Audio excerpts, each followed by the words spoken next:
Mark Donaldson, your thoughts as you're out there in the, looks like gorse.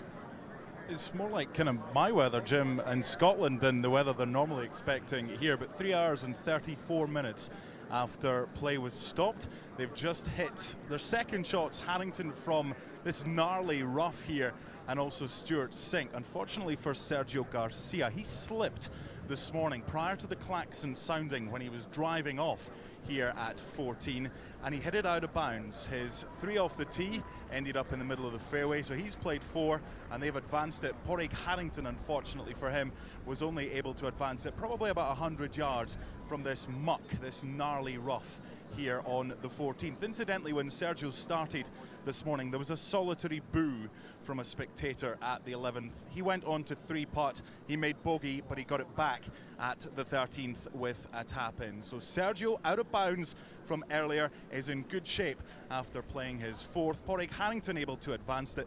Stuart Sink, though, out here on 14, Jim, is in the best shape of these 3 for this hole.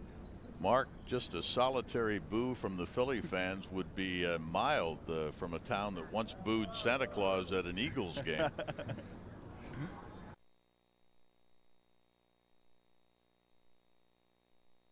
There's downtown Philadelphia, the home of the Flyers and the Sixers and the Phillies and the Eagles. And Mark Donaldson, your thoughts on day 2 as we start round 2. Good morning, Jim. And golf, all about having a short memory and not remembering what you've just done. And Luke Donald started off today when they resumed at 7:15, dropped a couple of shots. However, it's about positive thinking as well. And last year, well, he shot 79 in the first round. He was 7 over and he went on to miss the cut. He's in a great position, one of very few under par, but he's about to start off on a tough hole, this 11th. The key, it's not about length of the tee, it's about avoiding this mess, this horrible rough. Keep it in the fairway, then worry about your next shot. So many players yesterday left and right, even Tiger was in the rough. You cannot afford to be in this kind of rough. Luke Donald, if he keeps it on the fairway, then he's got a chance for a par, possible birdie, to get off to a good start and to bounce back from this morning when he 3-putted 16 and 3-putted 18. He's in a good group because he's got Lee Westwood alongside him as well, and Martin Keimer. They all know each other from the European Tour. Don't rule out Lee Westwood as well, because we know how good his short game is. If he can get the putting stick working as well, he is certainly in contention as well. This is a good 3-ball for us. Looking forward to it, Jim. Well spoken by our Scottish colleague. Thoughts on the condition of the golf course now, MD? I mean, we had just under another half inch of rain. It's very soggy. You can hear the players and the shoes kind of squishing on the greens. Yeah. And it's a day of patience. It's also a day of playing catch up. You saw the log jam out there at 17. We had 9 golfers backed up. I mean, it's going to be a long, arduous day in Ardmore. It is, and you've just got to forget about the 7:15 start this morning. That's done and dusted. The first rounds are now complete. But as far as the course is concerned, I don't think the course is ever going to be playing any easier. They're about to tee off on this 11th. There's no wind here. If it's a case of keeping it in the fairway, then taking your medicine if you're off it. You've just got to get on with it here. Don't take drive off the tee. It's all about accuracy, not length. There could be some good scores today because just see some blue skies overhead. The forecast is good. Shouldn't be any rain delays. And I think we'll get more under par than we did yesterday.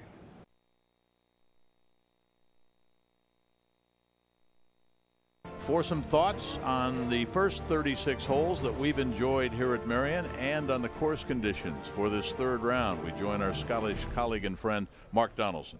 Thank you, Jim. Good afternoon. Good afternoon, everyone. 16 of the last 17 major winners have been within 2 shots of the lead after 36 holes. That does not bode well for the group we're going to start to follow.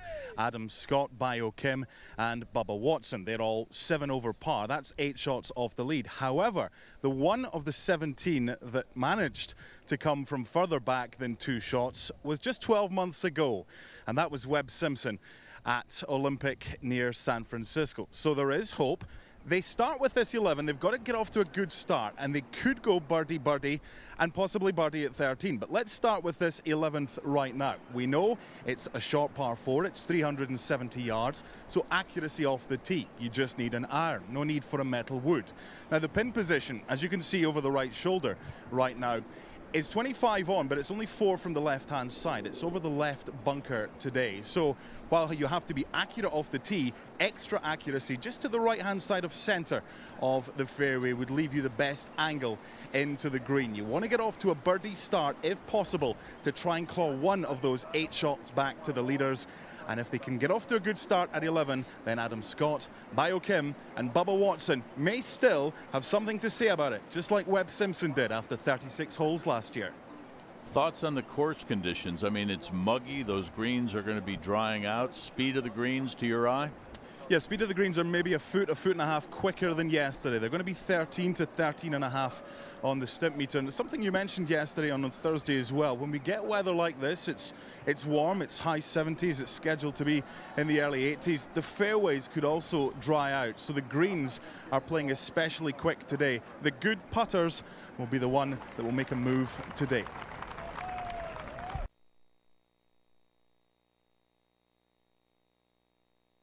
So under some cloudy skies, it kind of alternates between clouds and some sprinkles early and bright sunshine. We welcome back Mark Donaldson. Thank you, Jim. It's a bit chillier out here this morning than it has been over the past couple of days. But one thing I want to show you is the way that the wind is blowing. Now, we have the camera tower over there with the big flag that we referenced yesterday with regards to the tee shots on 13. But here on 1, the wind has changed from the west to the southwest. So there's some grass right down towards you. It will come to the golfer's left, from right to left when you're on the tee. Now that brings in this cabbage, this broccoli, this horrible stuff here, and the trouble with the bunkers and the rough. Now Padraig Harrington has just been in here and he's managed to get himself onto the green. It's an approachable green with a pin position today back on the left-hand side. We're going to follow Kuchar and John Huh, and then 3 hours from now we will be with Mickelson and Mahan. It's all set up perfectly. It's cooler. There may be storms later on. However, with this breeze that I've just mentioned, that could prove the most problematic thing, Jim, for the golfers today. Donaldson, the voice of doom with those threats of thunderstorms out there.